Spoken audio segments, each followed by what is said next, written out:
हरे कृष्ण, राधे राधे। ज्योतिष र अध्यात्मको अद्भुत संगम सनातन ज्योति नेपालमा तपाईहरू सबैलाई हार्दिक स्वागत छ।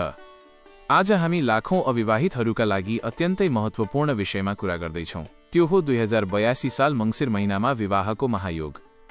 मंसिर महिनालाई वर्षकै सबैभन्दा शुभ र विवाहको मौसम किन मानिन्छ? कुन कुन राशिहरूको लगनगाँठो कस्सिँदैछ र विवाह गर्नु अघि कुण्डलीमा के हेर्नै पर्छ? आउनुहोस्, गुरु र शुक्रको गोचरमा आधारित यो विस्तृत विश्लेषण सुरु गरौं। मंसिर महिनामा विवाहको विशेष महत्त्व। मंसिर महिना हिन्दू धर्ममा सबैभन्दा पवित्र मानिन्छ, किनभने यो महिना देवउठनी एकादशी सँगै सुरु हुन्छ। यस दिन भगवान विष्णु 4 महिनाको योग निद्राबाट उठ्नुहुन्छ र सबै शुभ कार्यहरू गर्नका लागि बाटो खुल्छ।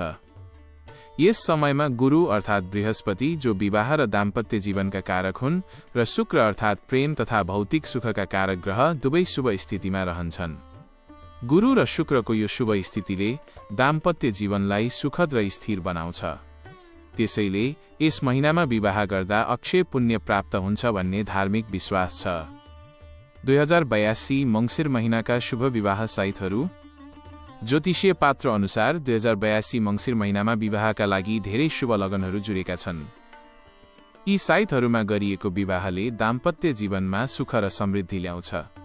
तपाईहरू नोट गर्न सक्नुहुन्छ मंसिरका मुख्य शुभ साइतहरूमा मंसिर 5 गते रेन्ज, मंसिर 08 गते रेन्ज, मंसिर 10 गते रेन्ज, मंसिर 11 गते रेन्ज, मंसिर 18 गते रेन्ज, मंसिर 18 गते रेन्ज, मंसिर 22 गते र मंसिर 25 गते रहेका छन्। यी दिनहरूमा शुभ मुहूर्तमा विवाहको प्रक्रिया सुरु गर्दा ग्रहहरूको पूर्ण आशीर्वाद प्राप्त हुन्छ।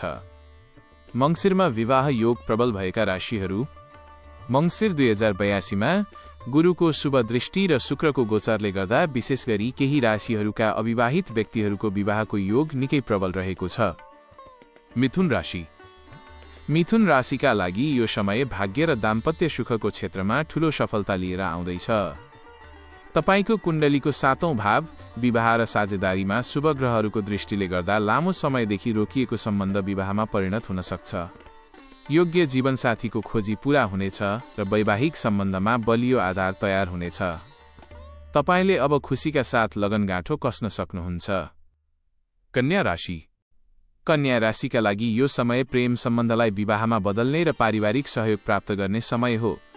तपाईको कुण्डलीमा गुरुको शुभ प्रभावले विवाहको सम्भावनालाई बलियो बनाएको छ। तपाईको सामाजिक सक्रियता बढ्नेछ र यसै क्रममा तपाईले आफ्नो जीवनसाथी भेट्टाउन सक्नुहुन्छ। अभिभावकको सहमति र आशीर्वाद प्राप्त गर्नका लागि यो समय अत्यन्तै अनुकूल छ। तुला राशि। तुला राशिका लागि मंसिर महिना प्रेम र प्रणयको महिना हो। विशेष गरी शुक्र ग्रहको शुभ स्थितिले गर्दा आकर्षक र प्रतिष्ठित जीवनसाथी मिल्ने योग छ। प्रेम सम्बन्धमा रहेकाहरूका लागि परिवारको स्वीकृति मिल्नेछ र चाँडै लगनगाँठो कस्सिने सम्भावना छ। यो समय तपाईको सामाजिक प्रतिष्ठा र सम्बन्ध दुवैलाई उच्च बनाउनेछ। मीन राशि। मीन राशिका लागि यो समय करियर र विवाहको सुख दुवै एकसाथ प्राप्त हुने समय हो। तपाईको कुण्डलीमा गुरु बलवान रहेकाले विवाहको योग निकै प्रबल छ। यस समयमा हुने विवाहले आर्थिक र सामाजिक दुवै पक्षमा तपाईलाई फाइदा पुर्याउनेछ। यदि तपाईँ लामो समयदेखि विवाहको योजनामा हुनुहुन्थ्यो भने मंसिर महिनाको शुभ साइत तपाईको लागि पर्खिरहेको छ। विवाह गर्नु अघि कुण्डली मिलान किन अनिवार्य? विवाह दुई व्यक्ति मात्र होइन, दुई परिवार र दुई भाग्यको मिलन हो। त्यसैले कुण्डली मिलान गर्नु केवल एउटा परम्परा मात्र नभई सुखी दाम्पत्य जीवनको आधार स्तम्भ हो। कुण्डली मिलान गर्दा जम्मा 36 वटा गुणहरू हेरिन्छ, जसमा कम्तीमा 18 गुण मिलान हुनु शुभ मानिन्छ। यसले दुई व्यक्तिको स्वभाव, मानसिक तालमेल र इच्छा शक्तिको समन्वय देखाउँछ। गुण मिलान भन्दा पनि महत्त्वपूर्ण हुन्छ नाडी दोष। नाडी दोषलाई ज्योतिषशास्त्रमा सबैभन्दा गम्भीर दोष मानिन्छ, किनकि यसले सन्तान, सुख, स्वास्थ्य र आनुवंशिक गुणहरूलाई जनाउँछ। नाडी दोष भएमा सन्तान सुखमा बाधा आउने र पति पत्नी बीचको तालमेल बिग्रने सम्भावना हुन्छ। त्यसैगरी माङ्गलिक दोषको विचार पनि उत्तिकै महत्त्वपूर्ण छ। मङ्गल ग्रहलाई क्रूर ग्रह मानिन्छ। माङ्गलिक दोष भएको व्यक्तिले अर्को माङ्गलिक व्यक्तिसँगै विवाह गर्नु शुभ हुन्छ, नत्र दाम्पत्य जीवनमा विभिन्न समस्याहरू आउन सक्छन्। अन्तमा विवाहको मुख्य घर सप्तम भावको विचार गरिन्छ। सप्तमेश बलवान छ कि छैन र कुनै अशुभ ग्रहको दृष्टि परेको छ कि छैन भन्ने हेर्नु अत्यन्तै आवश्यक हुन्छ। विवाहमा विलम्ब हुने कारण र अचूक ज्योतिषीय उपाय। यदि तपाईको विवाहमा बारम्बार ढिलाइ भइरहेको छ भने यसको मुख्य कारण कुण्डलीमा गुरु, बृहस्पति वा शुक्र, भिनस ग्रह कमजोर हुनु हो।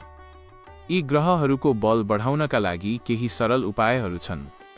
गुरु बलियो बनाउनका लागि प्रत्येक बिहीबार पहेँलो वस्तुहरू, केरा, पहेँलो कपडा दान गर्नुहोस् र ओम ब्रीम बृहस्पतये नमः मन्त्रको जप गर्नुहोस्। शुक्र बलियो बनाउनका लागि प्रत्येक शुक्रबारमा देवी लक्ष्मीको पूजा गर्नुहोस् र अविवाहित केटीहरूलाई सेतो मिठाई खुवाउनुहोस्। साथै ओम शुम शुक्राय नमः मन्त्रको जप गर्नुहोस्।